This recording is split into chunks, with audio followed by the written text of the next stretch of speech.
आपका आप उकताइएगा नहीं, चीज़ों को समझने का कोशिश कीजिएगा, देखिएगा ध्यान से तो आपको बिल्कुल समझ में आएगा। थोड़ा-सा पुरानी चीज़ें आपको याद रखनी हैं, जैसे कुछ ट्रिग्नोमेट्री का फ़ॉर्मूला, अभी नहीं कुछ दिनों के बाद फिर इस्तेमाल होना शुरू हो जाएगा। तो क्लास 11th में जो आप लोगों ने पढ़ा ट्रिग्नोमेट्री, उसका थोड़ा-थोड़ा फ़ॉर्मूला जो ज़रूरत पड़ेगी हम आपको साथ-साथ बताते भी जाएँगे और आप थोड़ा ध्यान दीजिएगा। तो ध्यान दीजिएगा तो ये टॉपिक आपको अच्छे से समझ में आएगा। देखिए, शुरुआत हम लोग करने जा रहे हैं लिमिट से, हालाँकि लिमिट आपके 12 का टॉपिक नहीं है, लिमिट जो है 11 का टॉपिक है, लेकिन बिना लिमिट को समझे हुए आप 12 का टॉपिक नहीं समझ पाएँगे। तो हम शुरू करेंगे लिमिट से, काफ़ी फास्ट बताएँगे आपको। तो मान के चलिए 8 से 10 दिन आपका 11 का टॉपिक पढ़ाएँगे, उसके बाद सीधे मूव करेंगे हम लोग 12 पर। तो 11 का किताब आप लोगों के पास है ही लगभग लोगों के पास, जिनके पास नहीं है वो बोलिएगा, हम आपको फ़ोटो सेंड कर देंगे। आपको हम ज़्यादा टाइम नहीं देंगे एक्सरसाइज बनाने के लिए, आपको 1 से 2 दिन का ठीक है। आपको हम 1 से 2 दिन देंगे एक्सरसाइज बनाने के लिए, आपको उसी में बनाना है। ऐसा नहीं कि आप पूरा एक्सरसाइज बना रहे हैं, थोड़ा-सा रुक जाइए, अच्छा लग रहा है, मज़ा आ रहा है, तो 11 में ज़्यादा बनाने से कोई फ़ायदा है नहीं। थोड़ा-सा आपको आइडिया होना चाहिए कि ऐसे-ऐसे लिमिट को सॉल्व करते हैं, 11 का डिफरेंशिएशन इस तरह का होता है, मेन हमको 12 पर फोकस करना है। ठीक है? तो 1 दिन आपको देंगे एक एक्सरसाइज में, आप उसको कंप्लीट करेंगे, दूसरे दिन नया एक्सरसाइज शुरू करेंगे। तो आज लगभग एक एक्सरसाइज हम शुरू करेंगे और कल लगभग इसको खत्म करेंगे। ठीक है? तो देखिए हम लोग शुरू करने जा रहे हैं लिमिट से। तो लिमिट से पहले कैलकुलस क्या होता है, कैलकुलस किस चीज़ का नाम है, कैलकुलस में क्या-क्या पढ़ते हैं, ये जानना इम्पोर्टेंट है। कैलकुलस का हिंदी जानना इम्पोर्टेंट नहीं है। अगर कैलकुलस की हिंदी की बात करेंगे तो हिंदी में इसको बोलते हैं कलन, कोलोनो, कलन। तो कैलकुलस से ही इसको जानिए। क्या कुछ आवाज़ आ रही है?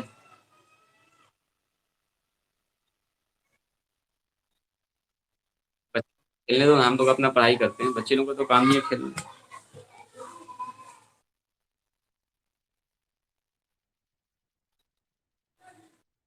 अब घर यहाँ है तो कहाँ खेलेगा बताओ, कहाँ हल्ला हम करेगा।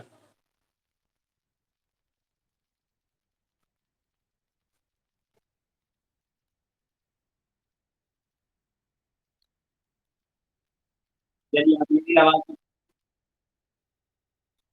मेरी आवाज़ लीजिए, अपना अपना माइक बंद कीजिए। अभी माइक ऑन कोई नहीं करेंगे, मैंने यहाँ से माइक बंद कर दिया सबका।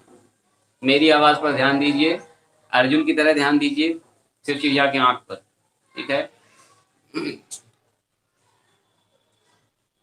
चलिए तो जानते हैं पहले हम लोग कि कैलकुलस क्या होता है। माइक सब लोग अभी बंद रखेंगे, कैलकुलस का पूरा डेफिनेशन हम लिखेंगे, समझाएंगे। उसके बाद अगर आपको नहीं समझ में आएगा तब आप बताइएगा कि कहाँ प्रॉब्लम हो रहा है। तो सबसे पहले सीखिए।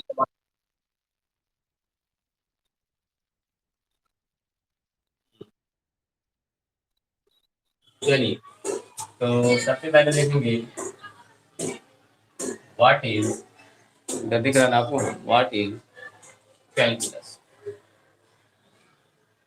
आपसे कोई पूछेगा बताइए कैलकुलस क्या है, तो आपको जवाब देना होगा, क्योंकि हम लोग अब कैलकुलस पढ़ने जा रहे हैं। तो देखेंगे the branch of mathematics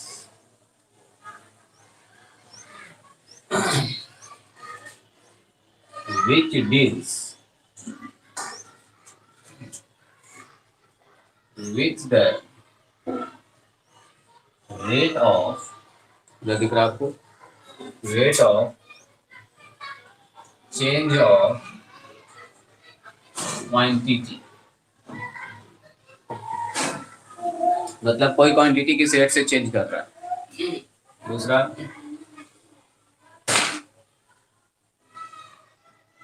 increasing and decreasing of function, gradient of function, gradient या इसको स्लोप भी कहते हैं, स्लोप ऑफ फंक्शन।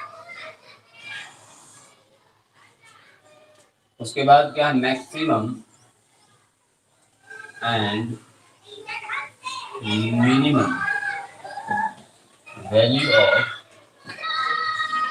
फंक्शन, यानी फंक्शन का मैक्सिमम और मिनिमम वैल्यू। सारी बात अभी बताएंगे, थोड़ा सा बस ध्यान से आप देखिए, तो लाइन बाय लाइन आपको सारे बताएंगे। फंक्शन मैक्सिमम और minimum value of function and calculation of length, area and volume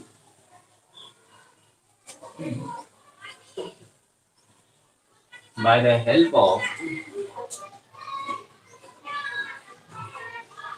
या by using भी लिख सकते हैं, by help of differentiation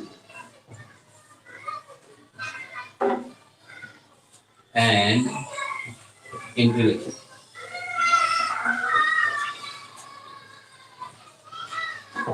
किसके हेल्प से? डिफरेंशिएशन और इंटीग्रेशन के हेल्प से, which are या which is mutually, परस्पर, म्यूचुअली का मतलब होगा परस्पर, mutually inverse two each other is called calculus. देखिए पूरा डेफिनेशन कैलकुलस का यहाँ पर लिखा हुआ है, और 3 4 से 5 महीना जो हम लोग पढ़ने जा रहे हैं, इसी सारे टॉपिक पर हम लोग क्या करने जा रहे हैं, डिस्कशन करने जा रहे हैं। देखिए सबसे पहले क्या कहता है कि मैथमेटिक्स की भाषा, the branch of mathematics which deals, जो अध्ययन कराता है या जिसमें हम लोग डील करते हैं, अध्ययन करते हैं, the rate of change of quantity.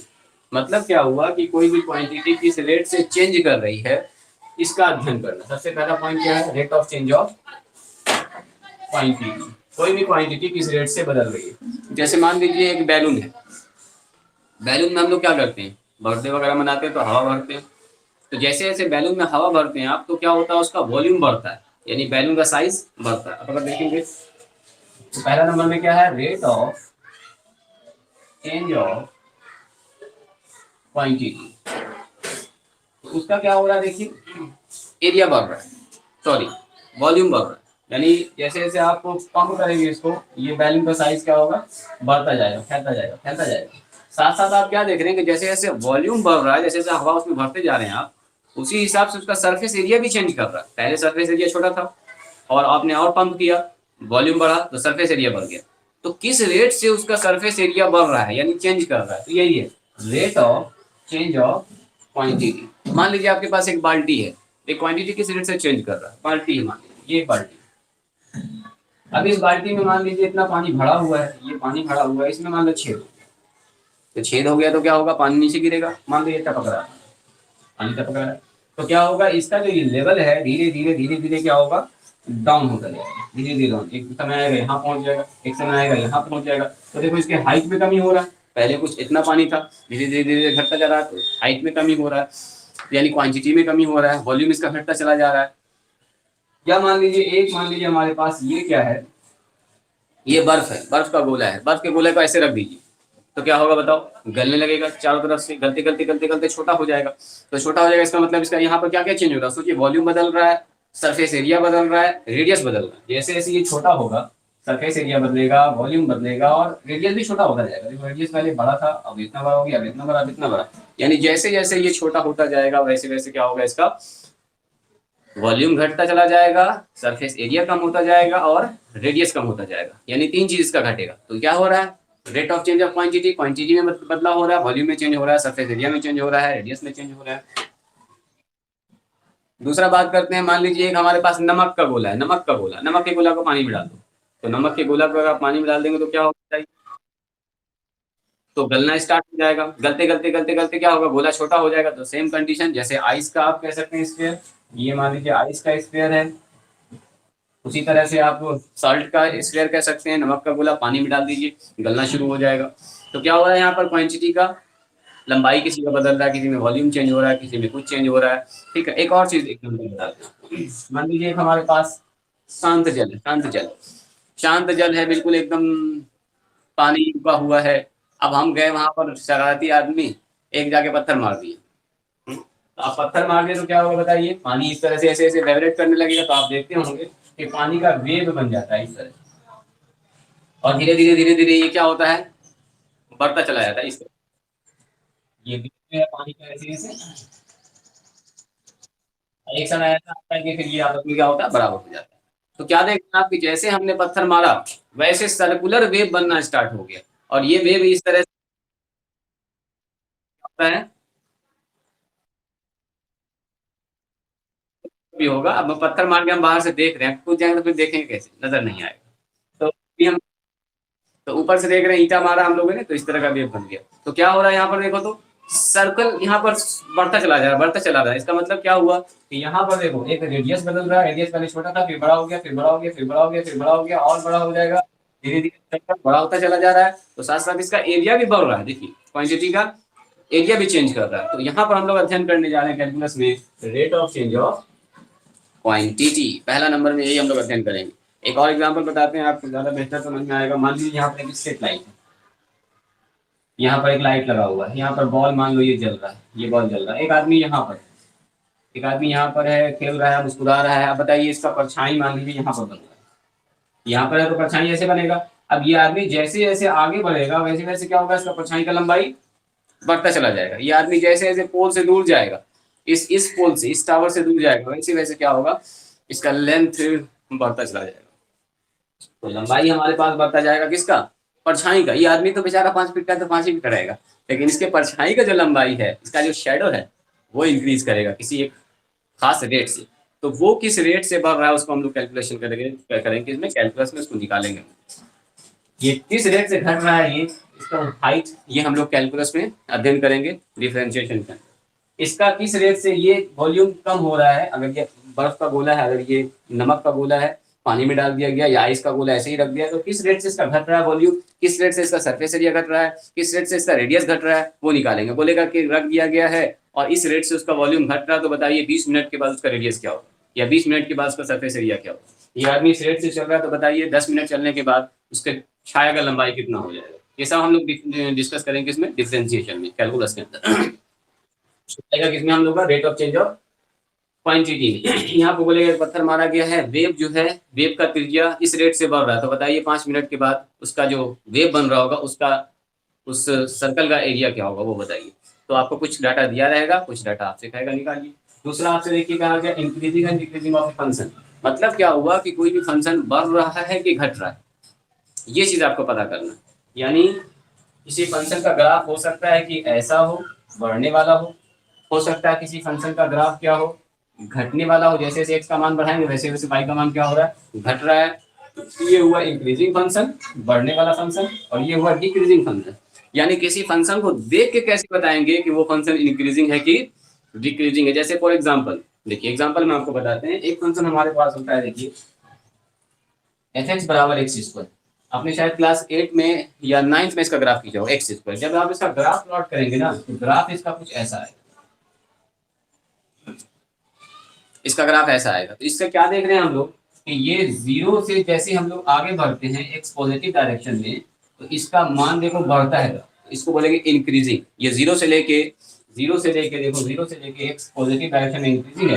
लेकिन जैसे ही आपको एक्स के निगेटिव में जाते हैं, इधर से देखो, यहाँ मान लो -3 है, -2 है, -1 है, और ये 0, तो इधर जैसे जैसे बढ़ा के मान, तो इसका मान क्या हो रहा है, घट रहा है, घटते घटते घटते घटते 0 हो गया, और 0 से फिर यहाँ से बढ़ने लगा। तो क्या देखते हैं कि ये माइनस इनफाइनाइट से लेके 0 तक में डिक्रीजिंग है, यानी घटने वाला है, और 0 से लेके प्लस इनफाइनाइट में ये क्या है, बढ़ने वाला है। तो इसमें दोनों ही फंक्शन इन्वॉल्व है, इंक्रीजिंग भी है और ये डिक्रीजिंग भी है। इससे और बेहतर आपको समझ में आएगा, देखिए साइन का ग्राफ यहाँ पर दिखाते हैं आपको। एफ एक्स बराबर मान लो क्या है, साइन एक्स, ये ज्यादा बेहतर आप समझेंगे। तो साइन का आपको ग्राफ याद है, अगर आपको साइन फंक्शन का ग्राफ याद होगा, तो साइन का फंक्शन क्या होता था, इस तरह से जाता था, याद है ना आपको। तो बताइए, तो ये कितना डिग्री होता था, ये 0 डिग्री, ये होता था 90 डिग्री, ये होता था 2, और ये होता था कितना, 2 पाई, है कि नहीं। तो आप जरा ध्यान से देखिएगा इस फंक्शन को, तो क्या ये साइन फंक्शन 0 से लेकर 90 तक के बीच में बढ़ रहा है कि नहीं बढ़ रहा है, और मैक्सिमम कहाँ तक पहुंचा, देखो 1 तक, मैक्सिमम कहाँ तक पहुंचा, 1 तक। तो इसका मतलब 0 से लेके 90 तक में ये फंक्शन कैसा है, इंक्रीजिंग है, इंक्रीजिंग है यानी बढ़ने वाला है। और जैसे ही 90 से आगे बढ़ते हैं, याद कीजिए साइन में 90 से जैसे आगे बढ़ेंगे तो ये फंक्शन का मान देखो क्या हो गया, घटना शुरू हो गया और 180 पर आके क्या हो गया, 0। तो इसका मतलब इस कंडीशन में यहाँ पर ये फंक्शन कैसा है, ये फंक्शन है डिक्रीजिंग, यानी घटने वाला फंक्शन है। और 0 से 90 180 से भी आगे बढ़ेंगे तो फिर भी घट रहा है, घटते घटते घटते घटते क्या हो गया देखिए -1। तो इसका मतलब क्या हो गया कि ये 90 से लेके 270 के बीच में ये फंक्शन कैसा है, डिक्रीजिंग, हमेशा घटने वाला है। देखो यहाँ से जैसे मान बढ़ा रहे थीटा का मान घटता जा रहा घटता जा रहा, घटते घटते घटते -1 होगी, और यहाँ से फिर बढ़ा रहे हैं तो देखो अब मान जो है बढ़ना स्टार्ट हो गया, बढ़ते बढ़ते बढ़ते बढ़ते फिर ऊपर चला जाएगा। तो ये फंक्शन इंक्रीजिंग भी है डिक्रीजिंग भी है, लेकिन एक पार्टिकुलर इंटरवल में। आपसे पूछेगा साइन फंक्शन 0 से लेके π/2 के बीच में, तो यस इंक्रीजिंग है, लेकिन π/2 से लेके 3π/2 तक यानी 270 डिग्री तक इसका मान घटने वाला। देखिए यहाँ से डाउन होना शुरू हुआ, घटते घटते 0 से और कम होने लगा, देखिए 0 से निगेटिव में चला गया, निगेटिव में जाके -1 हो गया। अब जैसे आगे बढ़ाए 300 270 से तो देखो वैल्यू अब बढ़ने लगा, बढ़ते बढ़ते बढ़ते ऊपर चला गया, यहाँ फिर से 0 पहुंच गया, फिर और 0 से आगे चला गया। तो जैसे जैसे आप मान बढ़ाते जाएंगे वैसे वैसे फंक्शन का मान कभी इंक्रीजिंग होगा कभी डिक्रीजिंग होगा। तो बहुत तरह का फंक्शन होता है, आप कैसे देख के बताएंगे कि वो फंक्शन इंक्रीजिंग है कि डिक्रीजिंग है किसी पार्टिकुलर इंटरवल में। तो यूज करेंगे हम लोग वहां पर डिफरेंशिएशन का और सीखेंगे इंक्रीजिंग और डिक्रीजिंग किसी फंक्शन का पता करना कि ये फंक्शन इंक्रीजिंग है कि डिक्रीजिंग है, किस इंटरवल में इंक्रीजिंग है किस इंटरवल में डिक्रीजिंग है। काफी डिस्कशन हम लोग इसमें करने जा रहे हैं। चलिए इसके बाद आते हैं ग्रेडियंट ऑफ फंक्शन। ग्रेडियंट का मतलब होता है ढाल, हिंदी में अगर बोलेंगे इसको ढाल, इंग्लिश में लिख दिया स्लोप। ढाल, ढाल जानते हैं, ढाल मतलब हुआ ढलान। जैसे आप कंपनी गार्डन वगैरह में गए होंगे तो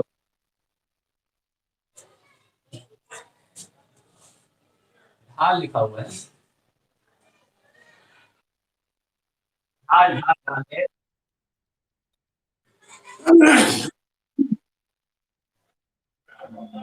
ढाल ठीक है, ढो में अगर ढाल हो ढाल, ढो तो ढो, ढो ऐसे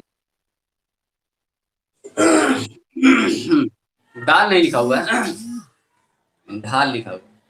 ठीक है, ढाल का मतलब स्लोप ऐसा। ठीक, खांसी हो गई। देखिए ढाल का मतलब होता है स्लोप।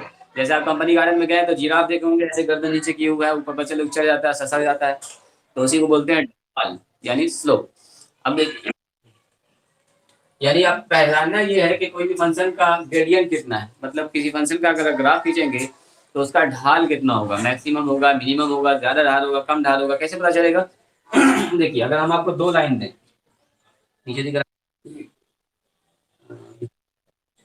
अगर हम आपको यहाँ पर दो लाइन है, बताइए एक लाइन ऐसे एक पहाड़ ऐसा है और दूसरा पहाड़ ऐसा है, तो बताइए किस पहाड़ का ढाल ज्यादा है। यहाँ से किसी आदमी को चढ़ना है, यहाँ से किसी आदमी को चढ़ना है, तो बताइए किस पहाड़ का ढाल ज्यादा है, नीचे वाले का कि ऊपर वाले का। नीचे वाले का ढाल ज्यादा है। यहाँ से चढ़ने के लिए इसको पसीना छूट जाएगा, इसका हो सकता है दो चार बार गिर भी जाए। यहाँ से तो हंसते हंसते, या दूसरा आप तरीका बताएं आपको, तो यहाँ से अगर एक गेंद को हम लोग छोड़ते हैं, यहाँ से अगर गेंद को छोड़ेंगे तो किसमें गेंद तेजी से नीचे आएगा, नीचे वाले कंडीशन में। अगर ऊपर से एक बॉल छोड़ दो तो फास्ट नीचे की तरफ किससे आएगा, फास्ट आएगा इससे, क्योंकि इसमें ढाल ज्यादा है उसका ढाल क्या है, कम है। तो यहाँ पर हम लोग चेक करते हैं किसी फंक्शन का ढाल किसी पॉइंट पर ज्यादा है कि कम है। जैसे मान लो यही फंक्शन है, तो इसका इस पॉइंट पर कितना ढाल होगा, इसके लिए यहाँ पर एक टेंजेंट खींच देते हैं। अच्छा टेंजेंट यहाँ पर मैंने नहीं लिखा है, टेंजेंट एंड नॉर्मल भी पढ़ना है आपको यहाँ पर। तो नॉर्मल एक ग्रेडियंट ही निकालने के लिए यूज करते हैं। तो यहाँ पर हम लोग क्या करेंगे, एक स्पर्श रेखा खींच देंगे और देखेंगे ये एक्स एक्सिस के पॉजिटिव डायरेक्शन में कितना डिग्री का एंगल बना रहा है। तो जितना ज्यादा एंगल बनाएगा उतना ही उसका क्या होगा, ढाल होगा, और जितना कम एंगल बनाएगा उतना क्या होगा, ढाल कम होगा। जाहिर सी बात है, देखो ये बना रहा कितना डिग्री का एंगल, 60 डिग्री, और ये कितना बना रहा है देखो 30 डिग्री। इसका मतलब इसका ढाल कम है और इसका ढाल क्या है, ज्यादा है। समझ रहे हैं। अब एक एक सवाल हम आपसे, एप्रोक्स हमने माना है, ऐसा देखने में नहीं लग रहा है कि ये वाला 60 होगा वो 30 होगा, ये एंगल ज्यादा होगा, ऊपर वाला एंगल कम होगा, इसलिए मैंने 30 लिख दिया। क्या देखने में आपको कहीं। अब मुझको ये बताइए कि इसका ढाल क्या है। मान लो एक दीवार 90 डिग्री का एंगल बना हुआ है, बताओ तो इसका ढाल क्या होगा?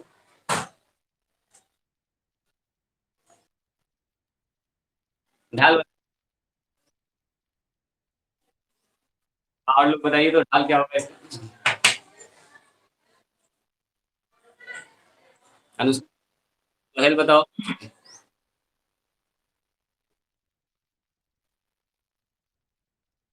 ठीक है, आवाज आ गई है मेरी कानों तक। बाकी लोग बोले थे। अनुष्का जी,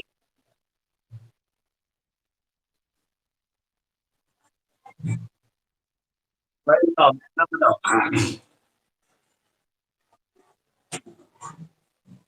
आप नहीं कह पा रहे हैं, देखिए बहुत सारे लोग जवाब नहीं दे पा रहे हैं कि सर ढाल बताएं क्या, ना इधर है ना उधर है, गेंद रखेंगे गिरेगा किधर। जैसे याद कीजिए, एक बार हम लोग बचपन में खेलते थे, एक दीवार पर एक अंडा रखा हुआ है, इधर देहातपुर है उधर है। तो बताइए अंडा किधर गिरेगा? हाँ, तो किधर गिरेगा, इधर गिरेगा किधर गिरेगा? तो आप बताइए कि यहाँ पर इधर गिरेगा या इधर गिरेगा, ढाल किधर है? तो यहाँ पे बोलेंगे जब भी कोई लाइन अगर हमारा 90 डिग्री सरफेस के साथ बना रहा है, अरे ऐसे होगा थोड़ा सा तब ना ढाल होगा, या इधर होगा तो ढाल होगा। अब ये बिल्कुल सीधा है तो इसका ढाल क्या होगा? अनडिफाइंड, हम नहीं कह सकते इसका ढाल क्या होगा, इसको बोलेंगे अन।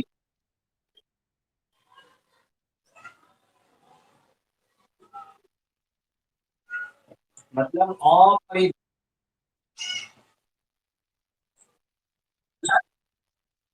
ढाल जीरो होने का मतलब, देखो ढाल जीरो होने का मतलब ऐसे लाइन फ्लैट, इसका ढाल यहाँ कोई आदमी अगर चलेगा यहाँ पर, जैसे हम अभी सरफेस पर जो चल रहे हैं जमीन पर, इसका ढाल जीरो ऐसे चल रहे हैं देखो सीधा। ठीक है, यही अगर छत मेरा टेढ़ा हो जाएगा तो ढाल बन जाएगा इसमें। लेकिन अगर बिल्कुल खड़ा हो तो आप बताओ, बिल्कुल सीधा हो जाएगा तो ढाल क्या हो जाएगा? अनडिफाइंड, हम नहीं कह सकते इसका ढाल किधर होगा। एक आदमी को ऊपर चढ़ाए तो बेचारा ऊपर ही रह जाएगा, ना उधर गिरेगा ना इधर गिरेगा, और ढाल किधर है ही नहीं, कूदना पड़ेगा उसको, ससर नहीं सकता वो कभी ऊपर। तो इसका मतलब क्या हुआ? हाँ हाँ, हम पकड़ के लटक जाएगा, ठीक है। तो इसका ढाल क्या? अनडिफाइंड। ये बात आई आपको समझ में? से यस और नो। तीसरा हम लोग ये पढ़ने जा रहे हैं।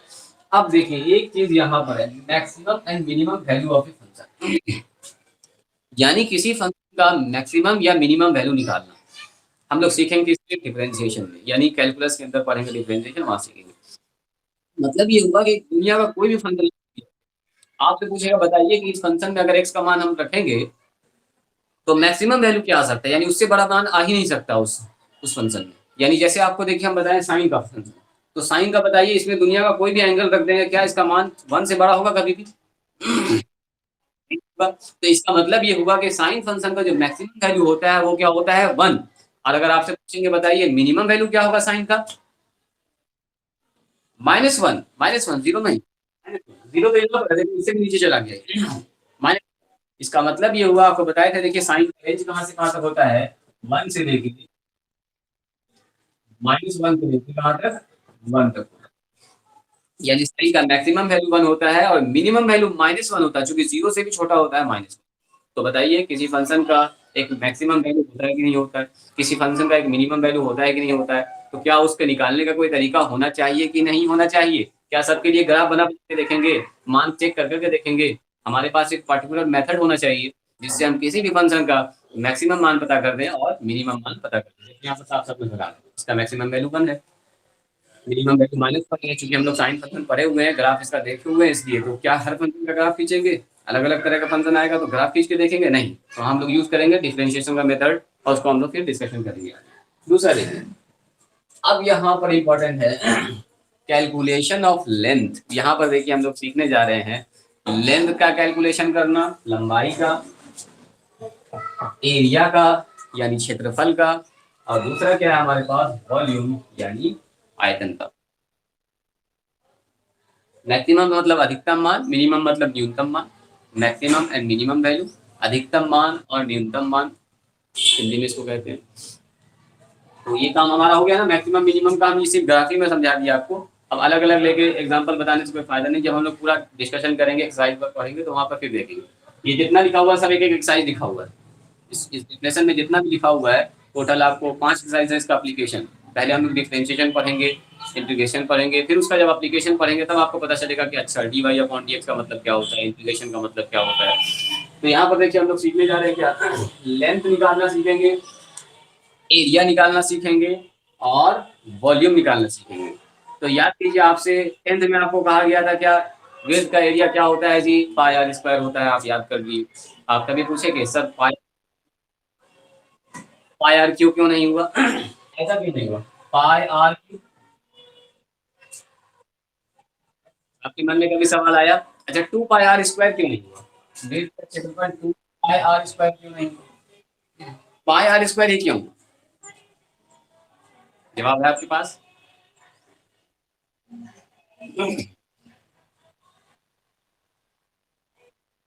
क्यों पाई आर स्क्वायर,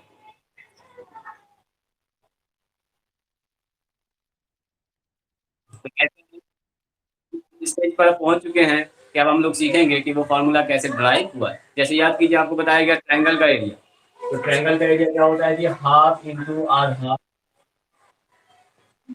गुना ऊंचाई, ठीक है, हाफ इंटू बेस गुना perpendicular, half into L into B लिखिए। अच्छा हाफ ही क्यों हुआ, 1/3 क्यों नहीं हुआ, 1/3 इंटू आधार गुना ऊंचाई क्यों नहीं हुआ, आधार गुना ऊंचाई बताइए ना, ये 1/3 क्यों नहीं हुआ, 1/2 क्यों हो गया, मन में कभी हम्म, जा रहे हैं कैलकुलस में सारे, जितना भी हमारे पास सिमेट्रिकल हो चाहे अनसिमेट्रिकल हो सबका एरिया निकालेंगे, सबका एरिया निकालेंगे और खुशी खुशी निकालेंगे। देखिए कैसा कैसा हम लोग फंक्शन का एरिया निकालना भी सीखेंगे। देखिए यहाँ पर तो जगह बचा नहीं है, आप पहले एक बार स्क्रीनशॉट ले लीजिए, फिर नीचे यहाँ मिटाएंगे, पहले एक स्क्रीनशॉट ले लीजिए। बोर्ड पर साफ दिख रहा है ना आपको, बताइए तो पहले बोर्ड पर साफ दिख रहा है आपको, क्योंकि देखो हम लोग क्या करने जा रहे हैं कि 3 से 4 महीना, हो सकता है कि 5 महीना पूरा कैलकुलस के साथ ही डील करने जा रहे हैं। तो कैलकुलस क्या होता है, क्या क्या सीखना है इसमें, ये आपके दिमाग में एकदम एक फिक्स आइडिया होना चाहिए, एकदम क्लियर होना चाहिए कि ये सब चीज़ हम लोग पढ़ने जा रहे हैं, तब आपको मजा आएगा पढ़ने में। वरना लगेगा कि ये बोरिंग है, खाली इंटीग्रेशन कर रहे हैं, डिफरेंशिएशन कर रहे हैं, कुछ काम ही नहीं हो रहा है। ये सब हम लोग अभी सीखेंगे 1 by 1 step, step by step हम लोग सीखेंगे। स्क्रीन शॉट लीजिए पहले, स्क्रीन शॉट हो जाएगा तो बोलिए।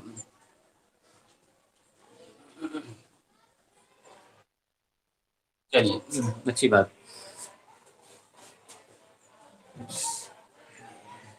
फिर हम यहाँ मिटा रहे हैं,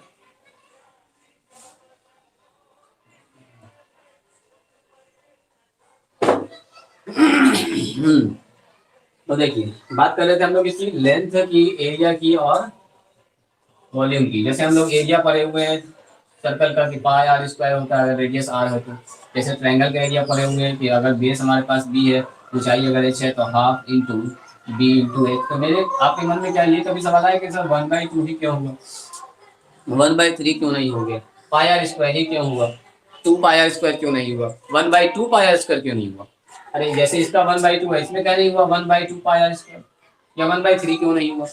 तो कहीं ना कहीं ये कुछ ना कुछ रूल से हुआ होगा, पाई आर स्क्वायर हुआ होगा, चाहे 1/2 हुआ होगा, जो भी हुआ होगा कुछ ना कुछ रूल से हुआ। वो रूल आपको नहीं बताया गया था क्योंकि आप क्लास 10th के सिलेबस में नहीं था, आपको सिर्फ फॉर्मूला बताया गया और उस पर सवाल बताया गया। अब आप चूंकि क्लास 11 में पहुंच चुके हैं, 12 में पहुंच चुके हैं, तो अब आपको ये सब चीज़ सीखना है। अब आप स्पेशल मैथ से डील कर रहे हैं, मैथ को आप जानना चाह रहे हैं और भी डिटेल में, तो फिर डिस्कस कर रहे हैं। जैसे आपको हीरोन्स का फॉर्मूला बताया गया था, याद है आपको, S into S minus A, S minus B, S minus सी।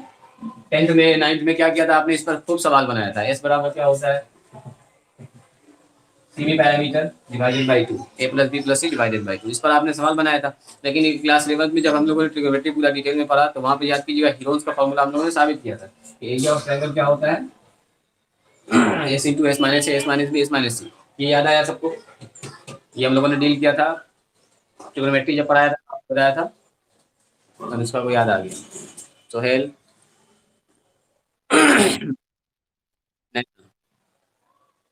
नैना कहाँ चली गई, चलिए क्या कुछ प्रॉब्लम है। तो ये समझा आपने। तो कहने का मतलब ये हुआ कि ये सब चीज़ हम लोग 10th में कर चुके हैं, बस अब 11th में 12 में इसका क्या करना है, डिटेल में देखना है क्या कि ये सब चीज़ होता कैसे, ठीक है। तो देखिए हम लोग तो यहाँ सीखने जा रहे हैं एरिया निकालना। तो कैसे कैसे ग्राफ का एरिया निकालना, जैसे मान लीजिए हमारे पास एक सर्कल सर्कल को ये लाइन ऐसे कट कर रहा है, इसका एरिया निकालना सीखेंगे। क्लास 11th में आपको पढ़ना था पाराबोला, हाइपरबोला, एलिप्स। तो अगर हमारे पास मान लीजिए एक सर्कल इधर से, दूसरा सर्कल इधर से, इसका बोलेगा एरिया निकालिए, तो ये भी एरिया निकालना सीखेंगे। किसी तरह का भी फिगर होगा, सिमेट्रिकल अगर फिगर है तो हम लोग उसका एरिया निकालना सीखेंगे। मान लीजिए एक हमारे पास पाराबोला है, पाराबोला एक लाइन ऐसे कट कर रहा है, आपसे पूछेगा बताइए इसका एरिया क्या होगा, इसका एरिया निकालना, ठीक है।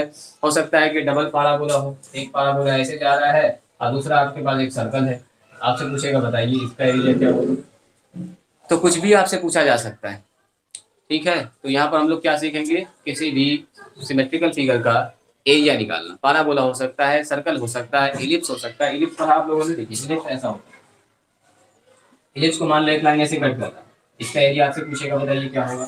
मान लीजिए एक इलिप्स है और एक मान लीजिए सर्कल है,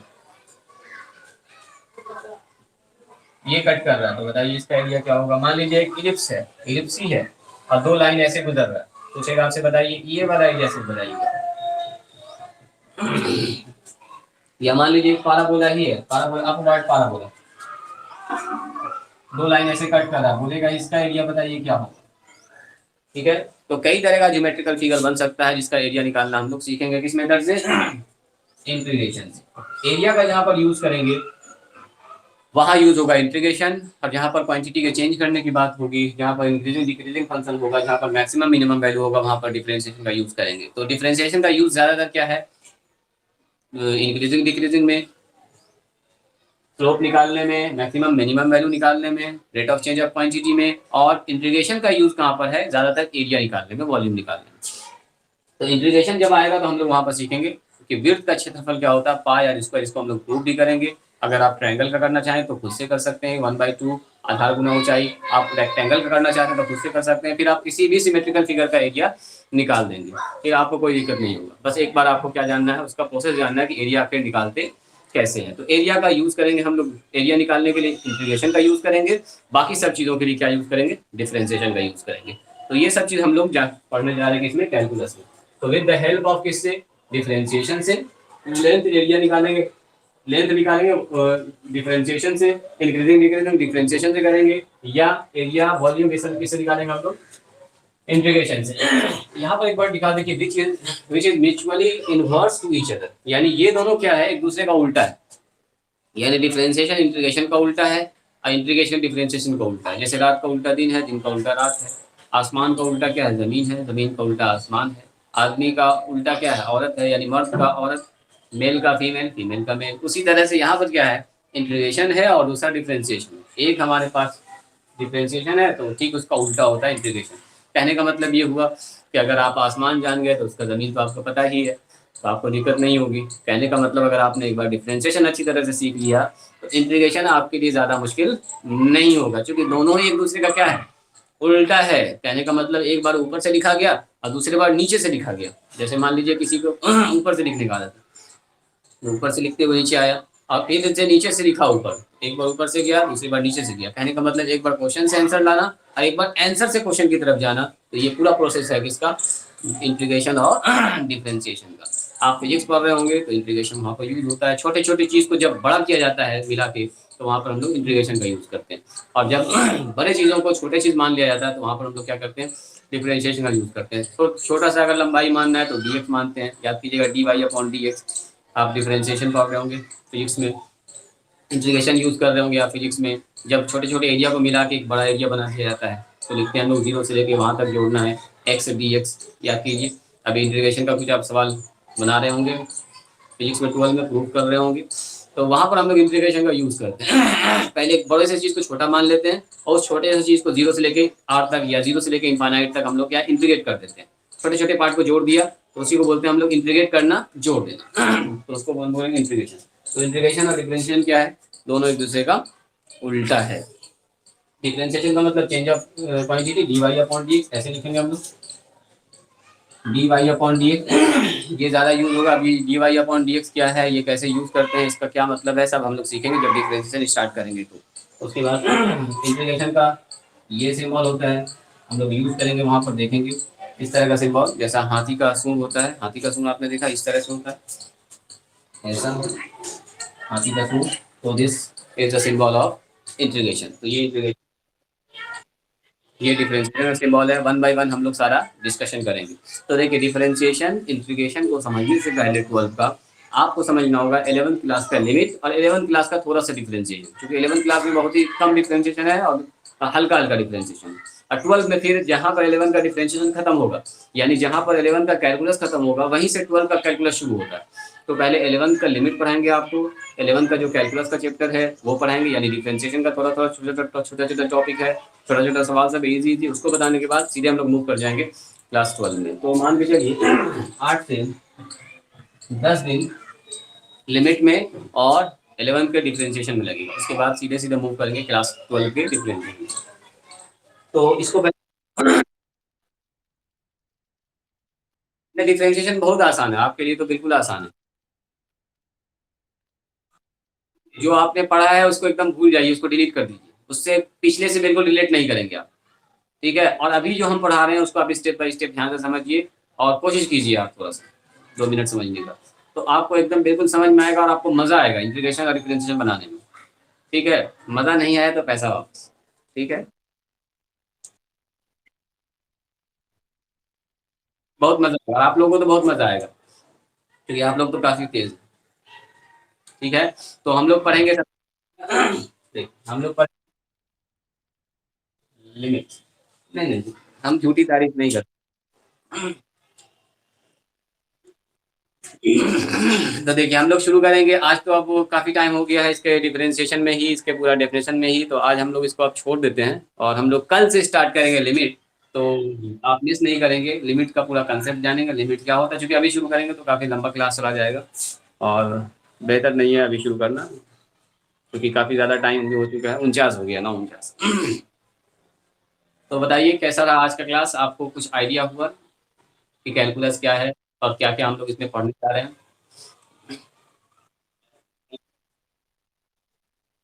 हाँ, 4 से 5 महीना तो लगेगा ही, चूंकि देखिए 50 मार्क्स देने जा रहा है,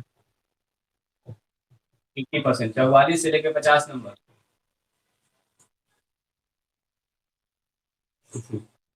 नहीं, नहीं होगा।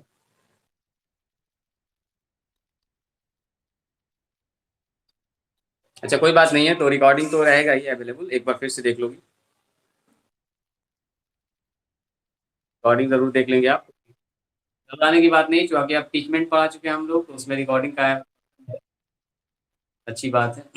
आप रिकॉर्डिंग, अनुष्का का शायद आवाज नहीं आ रही है, मेहताब, हाँ। तो चलिए मिलते हैं हम लोग पूरे क्लास में। अगर आपको कुछ पूछना है कैलकुलस से रिलेटेड तो अभी आप कुछ पूछ सकते हैं, 5-7 मिनट आपके पास टाइम है, अगर आप कुछ पूछना चाहते हैं तो पूछ सकते हैं। अनुष्का, तुम्हारी आवाज मैसेज करके बताओ। अनुष्का, तुम अपने अपडेट कर दो कि शायद कुछ प्रॉब्लम हो रहा है। You have unstable internet connection. अच्छा, मेरे ही पास इंटरनेट कनेक्शन जो है अनस्टेबल है, ये कभी आ रहा है, आप लोग का भी फंस रहा है, आप लोग का ठीक चल रहा है। तो यहाँ पर थोड़ा सा लोकेशन में प्रॉब्लम है। हाँ, बोल। देखिए, डिफरेंशिएशन काफी लंबा टॉपिक है, इंटीग्रेशन काफी लंबा टॉपिक है, धीरे धीरे हम लोग पढ़ेंगे। आज की क्लास में ही चाहेंगे कि डिफरेंशिएशन पूरा समझ जाए, इंटीग्रेशन समझ जाए। अभी देखो, हमने डिफरेंशिएशन का इंटीग्रेशन डेफिनेशन बताया आपको मैंने, ना ही इंटीग्रेशन का डेफिनेशन बताया हमने। डेफिनेशन किसका बताया आपको, कैलकुलस का क्या होता है ये बताया आपको। हमने ये नहीं बताया कि डिफरेंशिएशन क्या हो, हमने ये बताया कि डिफरेंशिएशन का यूज करके हम लोग ये सब चीज का अध्ययन करेंगे, rate of change of quantity, increasing decreasing function, maximum minimum value, ये सब निकालेंगे डिफरेंशिएशन का यूज करके। लेकिन व्हाट इज डिफरेंशिएशन, अभी हमने इसको डिस्कस नहीं किया कि डिफरेंशिएशन क्या होता है। जब डिफरेंशिएशन पढ़ेंगे तो पहले आपको लिमिट जानना होगा, तब आपको समझ में आएगा अच्छा इस चिड़िया का नाम है डिफरेंशिएशन। अभी बता ऐसे ऐसे लगाते हैं d y upon d x delta x tends to zero, तो आपको कुछ समझ में नहीं आएगा, बोलेगा सर ये क्या लिख दिया, इसका क्या मतलब, अभी कुछ भी नहीं समझ में आएगा। तो डिफरेंशिएशन अभी आप होल्ड पर रखिए, डिफरेंशिएशन क्या होता है जब हम लोग डिफरेंशिएशन स्टार्ट करेंगे वहां पर देखें। ठीक है, पहले लिमिट पढ़ लीजिए, 5-7 दिन लिमिट पढ़ लेते हैं, डिफरेंशिएशन पढ़ लेते हैं 11 का, तब फिर 12 में मूव कर जाएंगे। 11th में ही आपको बता देंगे डिफरेंशिएशन क्या होता है। चलिए नेक्स्ट कोई सवाल है किसी का? किसी का कोई सवाल?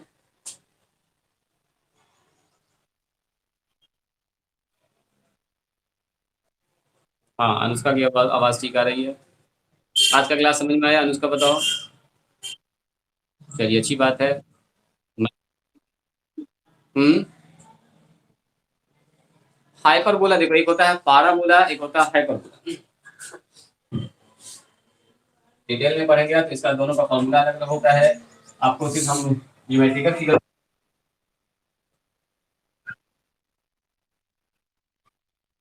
अपवर्ड पाराबोला इसी तरह का नीचे बना दीजिएगा तो बोलेंगे downward parabola. This is right handed parabola, this is left handed parabola. तो इसको बोलते हैं पाराबोला। पाराबोला का कर्व क्या होता है? धीरे धीरे धीरे धीरे बढ़ता है, ये ओपन कर्व है। देखो मैथमेटिक्स दो ही कर्व हमारे पास क्या है, क्लोज है। कर्व की बात कर रहे हैं, स्ट्रेट लाइन की नहीं, कर्व की। एक होता है हमारे पास सर्कल, दूसरा होता है देखो इलिप्स, जो बंद है, बाकी सब खुला हुआ है। बाकी पाराबोला हाइपरबोला जितना भी है सब खुला हुआ है।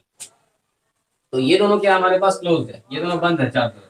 अब ये देखो पाराबोला है कि इसका धीरे धीरे धीरे धीरे बढ़ रहा है, फैल रहा है लेकिन धीरे धीरे।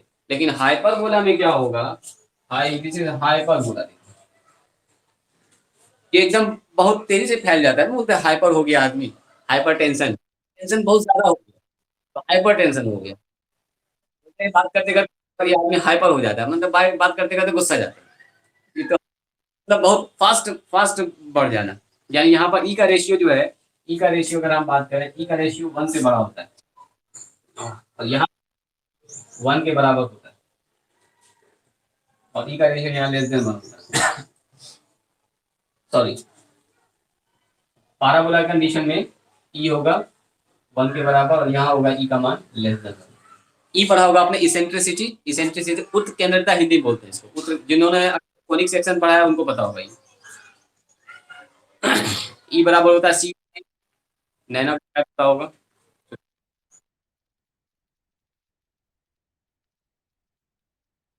वाई स्क्वायर बराबर 4 होता है ये पाराबोला का। हाइपरबोला का x square by a square minus y square by b square बराबर 1। इलिप्स का फॉर्मूला याद करेंगे तो x square by a square plus y square by b square बराबर 1। तो अभी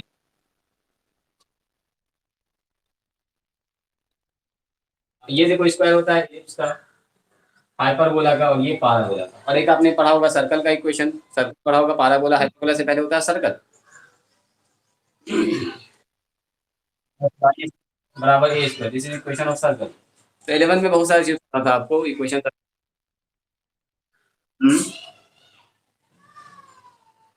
बहुत सारी चीजें। हाँ बोलो क्या बोल रहे हो?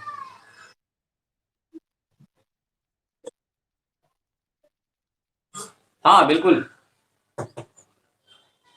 ये जो सर्कल का इक्वेशन है इसमें एक्स और वाई का मान रखेंगे ना तो आपको पॉइंट मिलेगा dot dot dot dot dot dot पूरा। यहाँ पर देखो।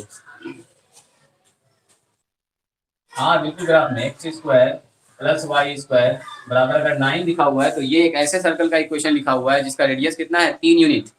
क्योंकि यहाँ पर होता है x square plus y square बराबर होता है क्या असल में, ए स्क्वायर। तो x square plus y square बराबर इसको 3 का स्क्वायर लिख सकते हैं। तो ये जो 3 है असल में ये रेडियस है। तो जब हम लोग ग्राफ खींचेंगे तो 3 यूनिट का बनाते हुए ये ग्राफ खींचेंगे।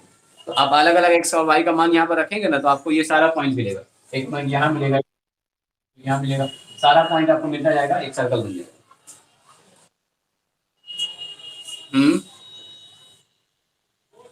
क्या चीज फिर से बोलो तो? एलिप्ट, हाँ एलिप्स का भी है। एलिप्स का भी इक्वेशन है। एलिप्स का इक्वेशन तो मैंने लिखा था अभी। ये तो हो गया, ये एलिप्स का हो गया। देखो x square by a square plus y square by b square बराबर,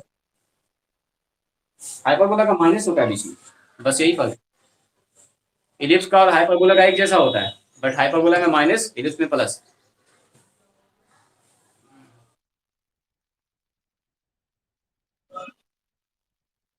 हाँ, हाइपरबोला मतलब कि बहुत ज्यादा फैल जाने वाला, बहुत फास्ट, यानी जिसका इसेंट्रिसिटी 1 से भी ज्यादा हो। तो जैसे जैसे एक्स का मान बढ़ाएंगे वैसे वैसे एकदम ऐसे मुंह खोल देगा। और ये धीरे धीरे, इसको देखो ये धीरे धीरे फैलता है, धीरे धीरे फैलता है, लेकिन ये एकदम फास्ट फैल जाता है। चलिए इसका नाम है हाइपरबोला। अब कोरिक सेक्शन आपको पढ़ाते तो हम डिटेल में बताते हैं। 1.5 से 2 महीना 3 महीना लगता है पूरा आपको कोऑर्डिनेट ज्योमेट्री बनाने में। कोऑर्डिनेट ज्योमेट्री कोऑर्डिनेट ज्योमेट्री में पूरा स्ट्रेट लाइन पढ़ना होता है आपको, स्ट्रेट लाइन का 7-8 फॉर्म है वो पढ़ना होता है, फिर सर्कल पढ़ना होता है, पाइपर, पाराबोला, हाइपरबोला, एलिप्स, फिर थ्री डी कोऑर्डिनेट ज्योमेट्री में थ्री डी पढ़ना होता है। तो पूरा एक सेक्शन है जो आपको 1.5 से 2 महीना का क्लास होता है क्लास 11th में। जैसे आप ट्रिगोनोमेट्री पढ़े तो ट्रिगोनोमेट्री से ही समझिए कुछ ज़्यादा ही है वहाँ पर। हाँ, अगर आपने पढ़ा होगा तो। फिलहाल की बात ये है कि जब हम आपको एरिया निकालना सिखाएंगे तो parabola, hyperbola, ellipse, circle, straight line सबका इक्वेशन आपको बताएंगे। ठीक है, 1 से 2 दिन का क्लास लेंगे, 11 का पहले ये पूरा टॉपिक बताएंगे, तब आपको एरिया निकालना सिखाएंगे इंटीग्रेशन में। जहाँ पर इंटीग्रेशन जब खत्म करेंगे तो वहां पर ये सब चीज फिर से मुलाकात होगी।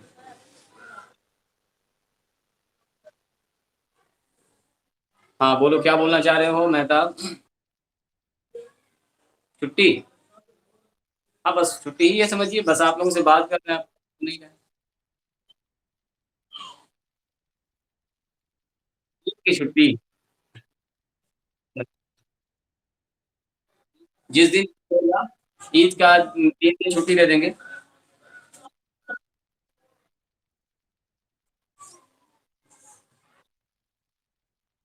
3 दिन छुट्टी, 2 दिन छुट्टी चाहिए। 3 दिन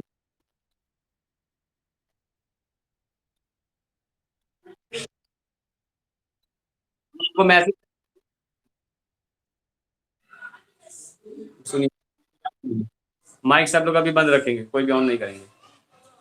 देखिए, जिस दिन भी ईद होगा शाम में पता चल जाएगा, आपको हम मैसेज कर देंगे कि कल और परसों छुट्टी रहेगी, 2 दिन आपको छुट्टी देंगे, तीसरे दिन से फिर पढ़ाई स्टार्ट करेंगे। ईद के 2 दिन जहाँ जहाँ घूमना है, नानी के यहाँ, खाला के यहाँ, फूफू के यहाँ, जहाँ जाना घूम लीजिए, फिर लीजिए। ऐसे भी कोरोना चल रहा है, जाइए थोड़ा कोरोना लीजिए, कोरोना दीजिए, इम्यूनिटी बढ़ाइए सब लोगों का। और उसके बाद तीसरे दिन कोरोना वगैरह लेके आइए, अपना फिर पढ़ाई कंटिन्यू करेंगे। थोड़ा सा लेना देना कीजिए। ठीक है, अब आप। हाँ, मिटा देते हैं। 2 दिन काफी है छुट्टी। अरे हाँ, तो क्या दिक्कत है? कोरोना थोड़ी ऐसे फैलेगा मोबाइल से, यहाँ से। चलिए ठीक है, तो मिलते हैं हम लोग कल। तब तक के लिए ऑल द बेस्ट। अगर ईद तो कुछ होगा तो हम आपको मैसेज कर।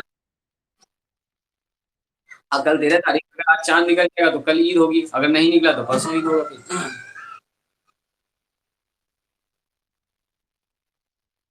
ठीक है, शाम में देख लीजिएगा ना, 6:30 के बाद।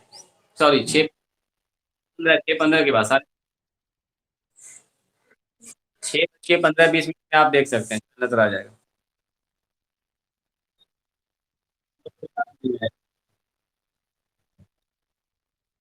2 दिन छुट्टी देंगे, मिलते हैं हम लोग कल। तब तक के लिए ऑल द, सब कुछ ठीक ठाक, मुलाकात होगी। मैसेज कर देंगे आपको, ठीक है? इसको आप रिवीजन कर लीजिएगा, एक बार फिर से इस क्लास लीजिए, ले लीजिए, जल्दी से स्क्रीनशॉट लीजिए पास। हो गया।